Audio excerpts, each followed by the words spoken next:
छत्तीसगढ़ आपके साथ है। बोलिए भारत माता की, भारत माता की, भारत माता की। छत्तीसगढ़ मातारी की, छत्तीसगढ़ मातारी की।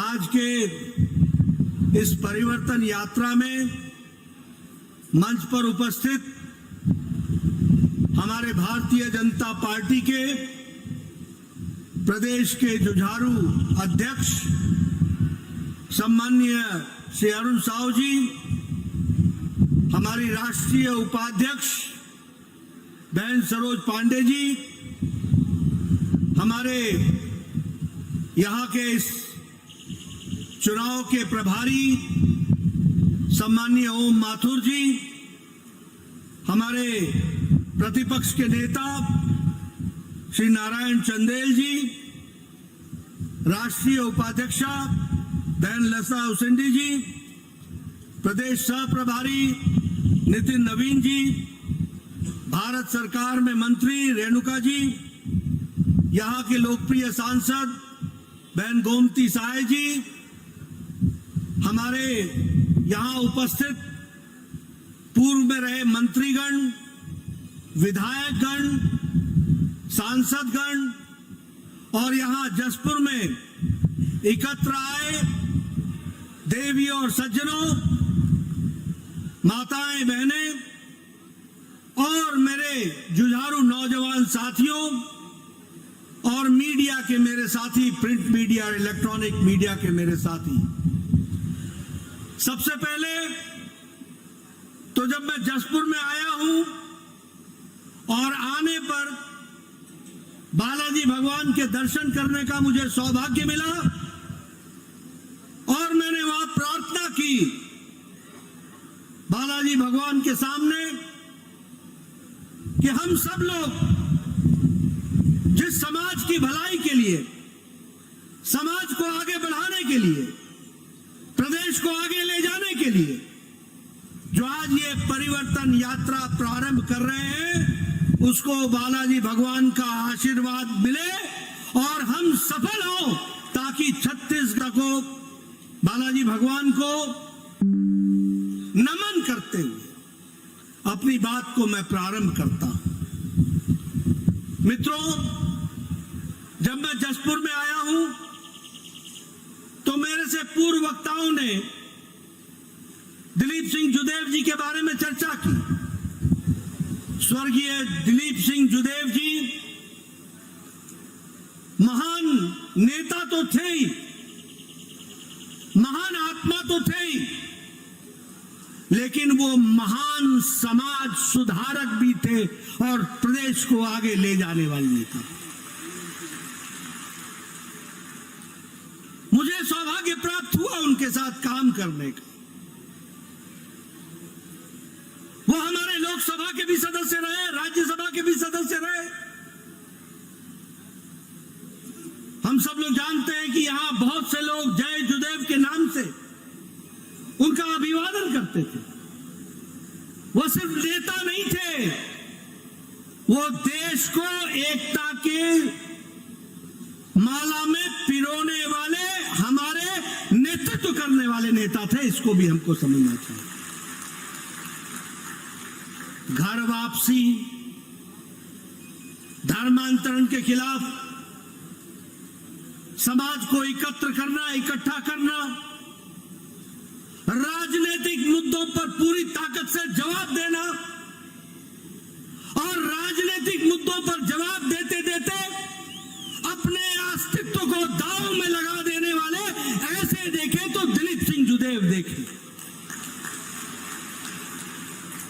मुझे आज भी याद है 2003 में मैं अपने प्रदेश में मंत्री था और मुझे यहां चुनाव में भेजा गया था। मुझे उस समय का दिलीप सिंह जुदेव जी का भाषण याद है, जब उन्होंने कहा था कि ये भ्रष्ट कांग्रेस की सरकार को नस्तो नाबूद कर दो, इसको जड़ से उखाड़ दो और मैं अपनी मूंछ को दांव पर लगाता हूं। ऐसे दिलीप सिंह जुदेव थे। आज इस पवित्र धरती पर मुझे आने का सौभाग्य मिला है और हम यहां से परिवर्तन यात्रा की प्रारंभ कर रहे हैं। वो जहां भी होंगे उनकी एक ही तमन्ना होगी कि भारतीय जनता पार्टी एक बार फिर से इस भ्रष्ट कांग्रेस सरकार को जड़ से उखाड़ करके फेंक दे और परिवर्तन यात्रा सफल हो, यही उनकी आत्मा चाहती है। बोलिए, जुदेव जी के कहे हुए बातों को पूरा करेंगे कि नहीं करेंगे? करेंगे कि नहीं करेंगे? मैं स्टेडियम के पीछे से सुनना चाहता हूं, करेंगे कि नहीं करेंगे? मित्रों, उन्होंने अपना सारा जीवन सच्चाई के लिए, ईमानदारी के लिए, नैतिकता के लिए, धर्म के लिए उन्होंने सारा जीवन लगा दिया। और आज जब ऐसी पवित्र भूमि से मुझे परिवर्तन यात्रा का प्रारंभ करने का सौभाग्य मिल रहा है तो उनकी आत्मा को शांति मिले, इसके लिए हम संकल्प लेते हैं कि यह परिवर्तन यात्रा सफल होगी। इसके लिए हर कुछ करेंगे और पूरी ताकत से लगेंगे, इस बात का हमको विश्वास लेना चाहिए। मित्रों, जब हम बात करते हैं, अभी यहां पर भूपेश बघेल की बात हो रही थी। बोलिए, कांग्रेस पार्टी ने आपसे पिछले 5 साल में छलावा किया कि नहीं किया? छलाया कि नहीं छलाया? आपको गुमराह किया कि नहीं किया? उन्होंने कोई भी मैनिफेस्टो की बातें पूरी की है क्या? पूरी की है क्या? जो कह के आए थे उसके विपरीत काम किया कि नहीं किया? मित्रों, मैं कहने के लिए नहीं कह रहा हूं, मैं आज यहां पूछने आया हूं माताओं से। बताओ, 500 रुपए प्रति माह माताओं को मिल गया क्या? मिल गया क्या? मिला क्या बहने? मैं जानना चाहता हूं कि जो ये कहा गया था कि गरीब माताओं को, बहनों को 4 मुफ्त गैस का सिलेंडर मिलेगा, मिल गया क्या? मिल गया क्या? मित्रों, मैं अपने आदिवासी भाई, जनजाति भाई, किसान भाई, उनसे पूछना चाहता हूं कि जो भूपेश बघेल ने कहा था कि भूमिहीन लोगों को हम जमीन देंगे, उनको जमीन मिल गई क्या? जमीन मिल गई क्या? मित्रों, मैं ये बताना चाहता हूं कि ये भूपेश बघेल के हाथी के दांत दिखाने के और खाने के और है। खाने के लिए भ्रष्टाचार और दिखाने के लिए माताओं को प्रति माह 500 रुपए दूंगा, भूमिहीन लोगों को जमीन दूंगा, नौजवानों को भत्ता दूंगा। नौजवानों को बेरोजगारी भत्ता मिल गया क्या? मिल गया मेरे नौजवान भाई? मिला क्या पिछले 5 साल में? ये है जिस तरीके से भूपेश बघेल ने सरकार पिछले 5 साल में चलाई है। और ये परिवर्तन यात्रा क्यों है? ये परिवर्तन यात्रा इसलिए है कि पहले भी हमने आपकी सेवा की है, आगे भी आपकी सेवा करेंगे और हम वायदा करते हैं कि गरीब कल्याण में जो मोदी जी ने काम चलाया है उसको भी फिर से छत्तीसगढ़ की धरती पर उतारेंगे और गरीबों का कल्याण करेंगे। किसानों का सशक्तिकरण कर रहे हैं, महिलाओं का सशक्तिकरण होगा, युवाओं को आगे बढ़ाने वाला काम करेंगे और छत्तीसगढ़ के इस परिवर्तन यात्रा के माध्यम से भूपेश बघेल और उसकी सरकार का भ्रष्टाचार छत्तीसगढ़ की जनता के सामने लाएंगे और उस सरकार को, उस भ्रष्ट सरकार को उखाड़ फेंकने का काम छत्तीसगढ़ की जनता जनता करे, इस बात के लिए परिवर्तन यात्रा चलाएंगे। मित्रों, हम जानते हैं कि 12 तारीख को दंतेश्वरी माता जी का आशीर्वाद लेकर के दंतेवाड़ा से एक यात्रा चली है जो 45 विधानसभा से होकर के आएगी और उसी तरीके से वहां पर दोनों यात्राएं मिलेंगी, जन जन के बीच में संदेश देगी और माननीय प्रधानमंत्री जी का हमको आशीर्वचन और मार्गदर्शन वहां बिलासपुर में मिलेगा। इसको ध्यान में रखिएगा, ये परिवर्तन यात्रा इस तरीके से आगे बढ़ेगी। मित्रों, मैं यहां आपको यह भी बताना चाहता हूं, आज देखिए, आप बताइए, मोदी जी के नेतृत्व में देश की इज्जत दुनिया में बढ़ी है कि नहीं बढ़ी है? बढ़ी है कि नहीं बढ़ी है? आपने अभी देखा ये G20 का सम्मेलन आपने देखा आपने टेलीविजन पर देखा? ये बताता है कि आज भारत पिछलग्गू नहीं है। आज भारत मोदी जी के नेतृत्व में दुनिया को संदेश दे रहा है और दुनिया को आगे बढ़ाने के काम में अपना योगदान कर रहा है। आपने देखा होगा किस तरीके से दुनिया के 20-21 शीर्ष नेता आज हमारे राष्ट्रपिता महात्मा गांधी के समाधि पर जाकर एक साथ नमन करते हैं, शीश झुकाते हैं। ये आज भारत की ताकत बनी है। ये हमको समझना चाहिए कि दुनिया अब हमको कैसे देख रही है। बहुत सम्मेलन होते हैं, G7, G20, बहुत से कार्यक्रम होते हैं, लेकिन कार्यक्रम किसी निष्कर्ष पर पहुंचे ये कभी कभी होता है। और प्रधानमंत्री मोदी जी इस बारे में सफल हुए कि 20 देश के अलग अलग विचार हो सकते हैं, 20 देश के अलग अलग सोच हो सकती है, 20 देशों का अलग अलग एक दूसरे देशों को देखने का नजरिया हो सकता है, 20 देश का भारत के प्रति भी देखने का नजरिया अलग अलग हो सकता है, लेकिन सब मिलकर प्रधानमंत्री मोदी जी के बताए रास्ते को मानते हुए दिल्ली का डिक्लेरेशन करते हैं और दिल्ली में सहमति लाते हैं।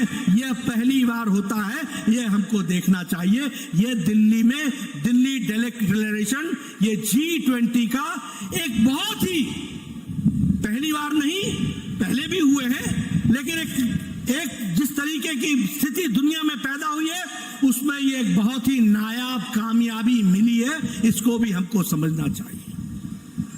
मित्रों, कभी आपने सोचा था कि हमारा चंद्रयान पहली बार दुनिया में साउथ पोल, दक्षिणी ध्रुव में पहला सैटेलाइट उतरेगा तो वो भारत का उतरेगा?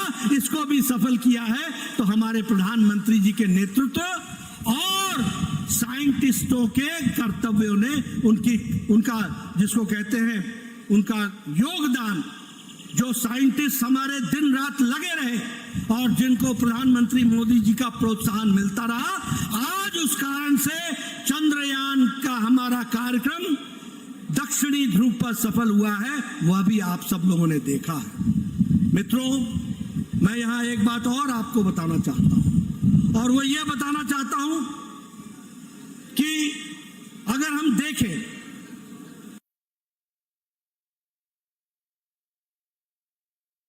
गति से कोई आर्थिक दृष्टि से बढ़ता हुआ देश है तो वो भारत देश है। इस बात को भी हमको ध्यान में रखना चाहिए। पिछले 2 सालों में हम लोगों ने मोदी जी के नेतृत्व में 10वीं नंबर की अर्थव्यवस्था से आज हम 5वीं नंबर की अर्थव्यवस्था बन गए और अब वो दिन दूर नहीं है। 2024 के बाद हम दुनिया की तीसरी अर्थव्यवस्था बन जाएंगे, उस ओर हमारे कदम चले। आप सब लोगों के हाथ में मोबाइल है, 9 साल पहले 2014 में आपके पास जो मोबाइल होता था उस पर लिखा होता था मेड में बनते थे और हम भारतीय इस्तेमाल करते थे।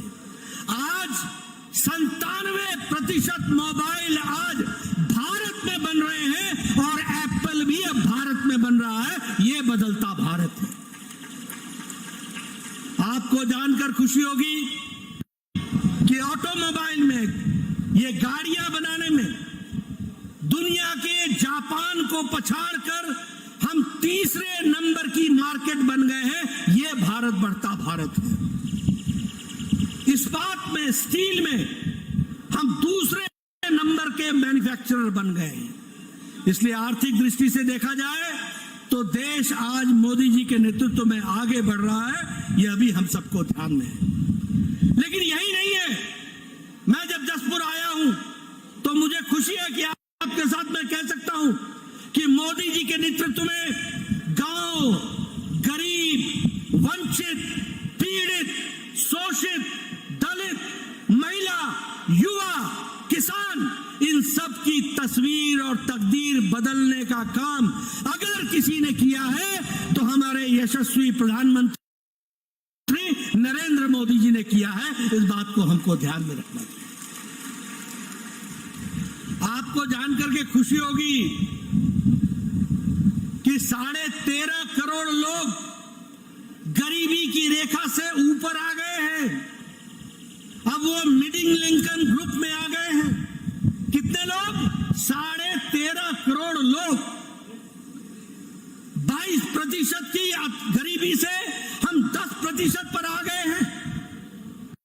और आपको जान करके और खुशी होगी कि भारत में अति गरीबी अब 1% से भी कम है। 1% से भी कम है। और ये क्यों हुआ है? इसलिए कि प्रधानमंत्री जी ने प्रधानमंत्री गरीब कल्याण अन्न योजना इसको प्रारंभ किया। और प्रधानमंत्री गरीब कल्याण अन्न योजना के तहत हम लोगों ने 80 करोड़ की जनता को 5 किलो गेहूं या 5 किलो चावल देने का निश्चय किया ताकि कोई भी व्यक्ति भूखा न सोए। इसकी व्यवस्था की। इसलिए आज अति गरीबी घट गई है। अगर मैं बात करूं प्रधानमंत्री किसान सम्मान निधि की तो आज 11 करोड़ 78 लाख किसानों को हर चौथे महीने 2000 और साल का 6000 देने का निर्णय किया है। आज किसान को किसी साहूकार के पास जाने की जरूरत नहीं है कि वो साहूकार के पास जाए और पैसे मांगे और तब जाकर के अपना यूरिया खरीदे, तब जाकर के अपने बीज खरीदे। आज प्रधानमंत्री मोदी जी 11 करोड़ 78 लाख किसान के खाते में 2000 रुपए हर चौथे महीने पहुंचा देते हैं, उसके बैंक के खाते में डाल देते हैं। यह है अंतर। आज जल जीवन मिशन में 9 करोड़ 82 लाख यानी 10 करोड़ लोगों तक हम हर घर नल पहुंचाने का प्रयास कर रहे हैं, जिसमें 26.5 लाख हमारे हर घर जल की व्यवस्था छत्तीसगढ़ में की जा रही है। प्रधानमंत्री आवास योजना में जहां 4 करोड़ घर बन रहे हैं, नोट करना मेरी बात को, 4 करोड़ घर बन रहे हैं, वहीं इसी के लिए 14 लाख 80 हजार घर छत्तीसगढ़ में बनने के लिए सैंक्शन दिया गया है। लेकिन दुख के साथ बोलना पड़ता है। मैं परिवर्तन यात्रा क्यों बोलता हूं कि परिवर्तन करो? इसलिए कि 14 लाख 80 हजार में से भूपेश बघेल ने 12 लाख गरीब लोगों का घर की व्यवस्था जो मोदी जी देना चाहते हैं, जिसके लिए पैसे सैंक्शन कर दिए हैं, और संख्या कितनी है? 12 लाख। और वो 12 लाख के कागजात भूपेश बघेल दिल्ली नहीं पहुंचाता, इनको परमिशन नहीं देता। और मुझे जानकर के और भी दुख हुआ कि एक परिवार के 5 लोग कच्चे मकान में, वो मकान गिर गया और वो दब गए, और जो दबे वो परिवार वो था जो प्रधानमंत्री आवास योजना के प्रतीक्षा सूची में जिसका नाम था, और भूपेश बघेल ने उन तक उसको सैंक्शन देने से इनकार किया। बोलिए, ऐसी सरकार को रहने देने का अधिकार है? रहेगी क्या ऐसी सरकार? परिवर्तन करेंगे ना? परिवर्तन होना चाहिए ना? मित्रों, अगर हम स्वच्छ भारत की बात करें, मुझे याद है ये जो नेशनल हाईवे है 43, हम लोग जब शाम को गाड़ियों से जाया करते थे तो हमारी महिलाएं झुंड की झुंड सड़कों पर लोटा लेकर अपने दैनिक नित्य कर्म के लिए निकला करती थी। बोलिए, ये तस्वीर होती थी कि नहीं होती थी? होती थी कि नहीं होती थी? किसी ने महिलाओं की इज्जत की चिंता नहीं की? किसी को यह नहीं लगा कि इनके बारे में सोचना चाहिए? लेकिन प्रधानमंत्री मोदी जी ने लाल किले से कहा था कि स्वच्छ भारत अभियान के तहत हम महिलाओं को इज्जत घर देंगे और स्वच्छता की दृष्टि से काम करेंगे। आज मुझे खुशी है कि 11 करोड़ बहनों को इज्जत घर देकर उनके इज्जत की रक्षा की है तो प्रधानमंत्री मोदी जी ने की है। यह महिला सशक्तिकरण हुआ है। और आपको जान करके आश्चर्य भी होगा और संतोष भी होगा कि छत्तीसगढ़ में 34.5 लाख इज्जत घर बने हैं। इसका मतलब 34.5 लाख बहनें अपने दैनिक नित्यक्रम के लिए सूर्योदय और सूर्यास्त का इंतजार करते थे। और वही नहीं, उनके साथ उनके परिवार के छोटे छोटे बच्चे भी इसी तरीके का जीवन जीने के लिए मोहताज हो गए थे। अरे सही मायने में महिलाओं को इज्जत देकर आजादी किसी ने दी तो वह नरेंद्र मोदी जी ने स्वच्छता अभियान के तहत दी। यह भी हमको ध्यान में रखना चाहिए। मित्रों, आयुष्मान भारत 10 करोड़ 74 लाख परिवार और उसमें से लगभग 36 लाख परिवार हमारे छत्तीसगढ़ के 36 लाख परिवार, 10 करोड़ 74 लाख परिवार, उनको 5 लाख रुपए का सालाना हेल्थ कवर, गंभीर बीमारियों से लड़ने के लिए, इलाज के लिए पैसे देने की व्यवस्था 5 लाख रुपए हर साल देने की व्यवस्था की है तो प्रधानमंत्री मोदी जी ने की है। यहां बैठे हैं सब लोग, ये सब कोई ना कोई एमपी हैं, एमएलए हैं या रहे हैं। इनसे पूछिए आज से 10 साल पहले क्या होता था। ये अर्जियां लेकर के जाते थे और कहते थे, प्रधानमंत्री जी, मुख्यमंत्री जी, ये गरीब आदमी है, इसका हार्ट का ऑपरेशन होना है, इसको वेल्व लगना है, इसका बाईपास होना है, इसकी किडनी बदलनी है, इसको हर्निया का ऑपरेशन होना है, इसको कैंसर का इलाज करना है। 1.5 लाख रुपए दे दो, 2 लाख रुपए दे दो, 3 लाख रुपए दे दो। बोलिए, मैं सच बोल रहा हूं कि नहीं बोल रहा हूं? और मुख्यमंत्री तय करते थे, चलो 1.5 लाख मांगा है, 1 लाख दे देते हैं। आज प्रधानमंत्री मोदी जी ने 10 करोड़ 74 लाख परिवार, 54 करोड़ लोग, देश की 40% की आबादी को हर साल 5 लाख रुपए गंभीर बीमारी से लड़ने के लिए इंतजाम किया है आयुष्मान भारत में। यह समझना चाहिए। बोलो, ये बदलता भारत है कि नहीं है? बोलो, ये देश आगे बढ़ा है कि नहीं बढ़ा? बोलो, गरीबों का सशक्तिकरण हुआ है कि नहीं हुआ? मित्रों, अगर मैं विकास के बारे में कहूं, छत्तीसगढ़ ने जो भी विकास देखा है, आप बोलिए, नेशनल हाईवे पर काम चल रहा है कि नहीं चल रहा है? आपके यहां 5 नेशनल हाईवे बन रहे हैं कि नहीं बन रहे हैं? आप बताइए, रायपुर से धनबाद तक इकोनॉमिक कॉरिडोर बन रहा है कि नहीं बन रहा है? आप बताइए, धनबाद से रायपुर से लेकर विशाखापट्टनम तक कॉरिडोर, इकोनॉमिक कॉरिडोर बन रहा है कि नहीं बन रहा है? रायपुर की दृष्टि से आप बताइए, all India institute of medical sciences Raipur को, छत्तीसगढ़ को दिया गया कि नहीं दिया गया? आप बताइए, मेडिकल कॉलेजेस दिए गए कि नहीं दिए गए? आप बताइए, अंबिकापुर में मेडिकल कॉलेज खुला कि नहीं खुला? क्या विकास के से काम हुए हैं, रेल में, रोड में, national highway, elevated road, corridor, हर दृष्टि से विकास के काम हुए हैं।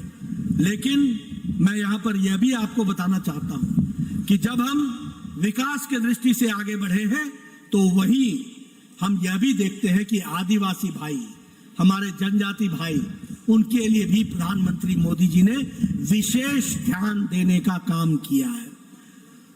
अगर हम 15 अगस्त को जनजाति गौरव दिवस मनाते हैं तो मुझे यह भी खुशी है कि भारत के पहला राष्ट्रपति महिला बनाने का काम द्रौपदी मुर्मू को किया, तो वह भी प्रधानमंत्री नरेंद्र मोदी जी ने और हमारी सरकार ने, एनडीए की सरकार ने किया। अगर हम जनजाति गौरव दिवस 15 नवंबर को मनाते हैं तो मुझे खुशी है कि आज देश में 27 centres for tribal research institute बन रहे हैं। मुझे खुशी है कि आज बजट का एलोकेशन हमारे जनजाति भाई के लिए 3 गुना बढ़ा दिया गया है, 3 गुना कर दिया गया है। आज मुझे खुशी है कि हमारे शेड्यूल्ड ट्राइब के लिए, यानी हमारे आदिवासी भाइयों के लिए जो कंपोनेंट फंड है, जो सिर्फ ट्राइबल के भाइयों पर खर्च होना है, वो 5 गुना बढ़ा दिया गया है। और उसी तरीके से एकलव्य स्कूलों पर 22 गुना बढ़ा दिया गया है। आप बताइए, जनजाति भाइयों के लिए, उनको मुख्य धारा में लाने के लिए कितनी कोशिश की गई है, और 5 गुना, 3 गुना, 22 गुना ये उनका फंड, उनका बजट बढ़ाने का काम किया है, तो आदरणीय प्रधानमंत्री मोदी जी ने किया है। मैं ये भी आपको बताना चाहता हूं कि जहां हम चरण पादुका के कार्यक्रम को आगे बढ़ा रहे थे और ट्राइबल भाइयों को चरण पादुका देने का काम कर रहे थे, उसको भूपेश बघेल ने रोक दिया कि नहीं रोक दिया? रोका कि नहीं रोका? रोका कि नहीं रोका?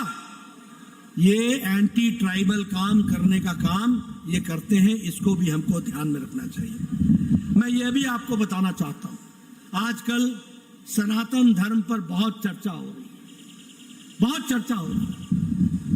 1 तारीख को मुंबई में ये इंडी अलायंस है ना, INDI alliance, INDI alliance, INDI alliance, ये घमंडिया अलायंस, ये घमंडिया अलायंस मुंबई में 1 सितंबर को बैठक करता है और 3 सितंबर को इनके मजबूत घटक में मजबूत पार्टनर DMK स्टालिन, जो वहां का मुख्यमंत्री है, उसका बेटा उदयनिधि स्टालिन, वो सनातन धर्म को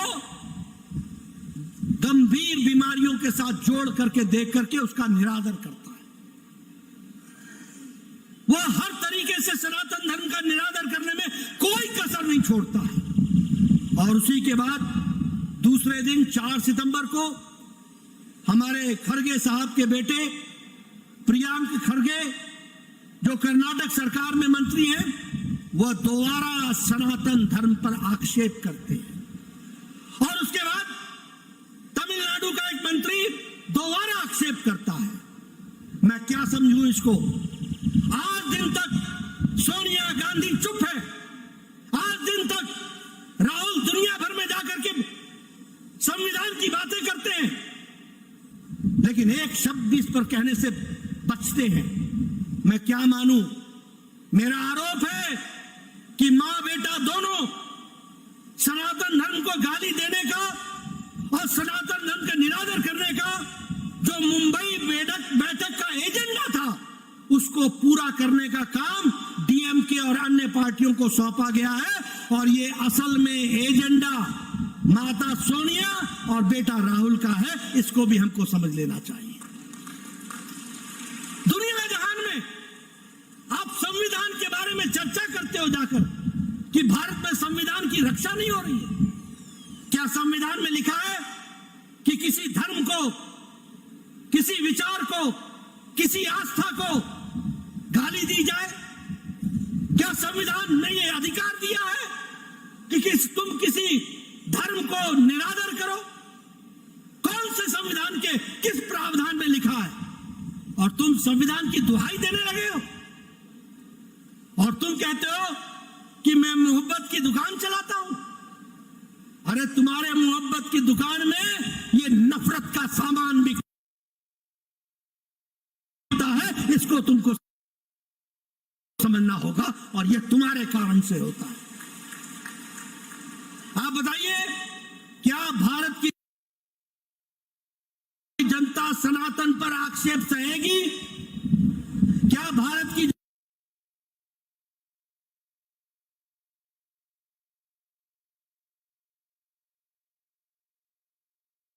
जनता सनातन पर आक्षेप सहेगी?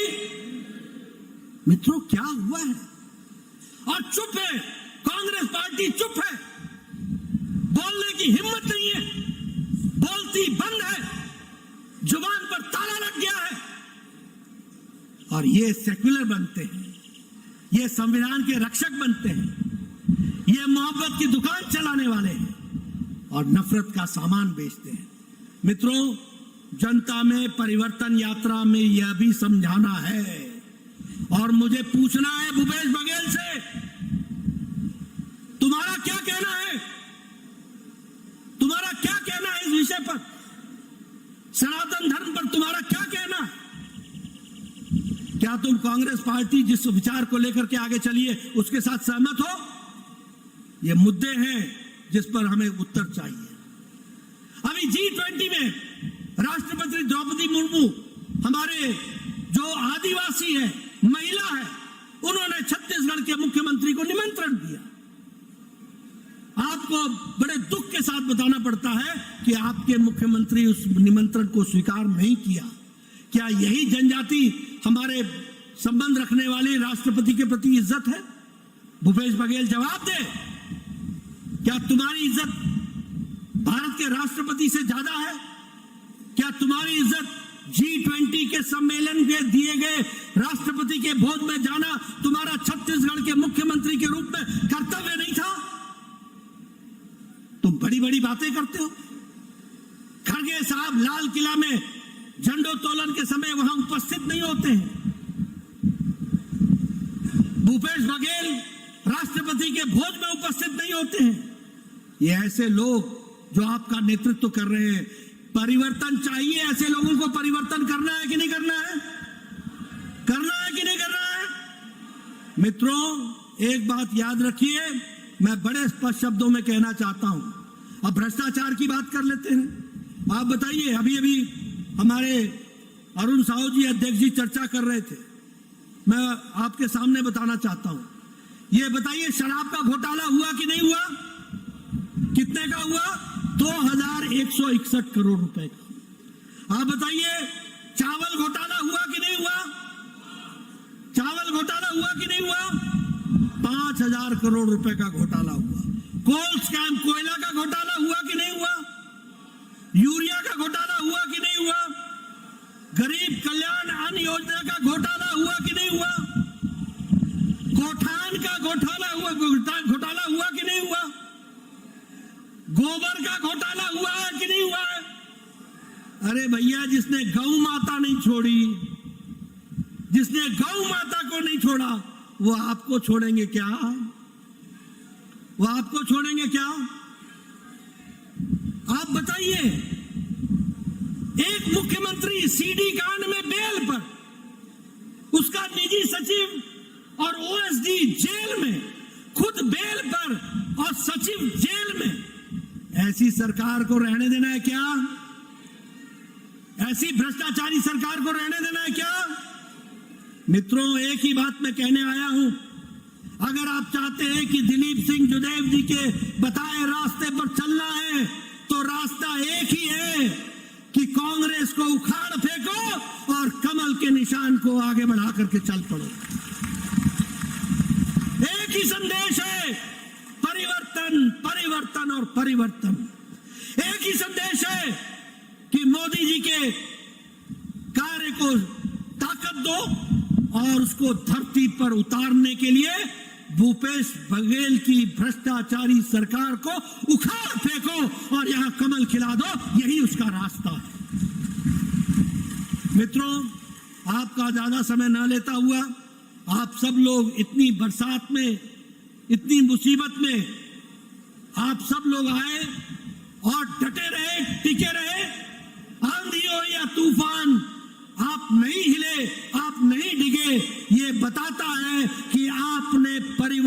करने का मन बना लिया है। आपको बहुत बहुत धन्यवाद। बोलिए सबले बढ़िया, सबले बढ़िया, सबले बढ़िया। बहुत बहुत धन्यवाद।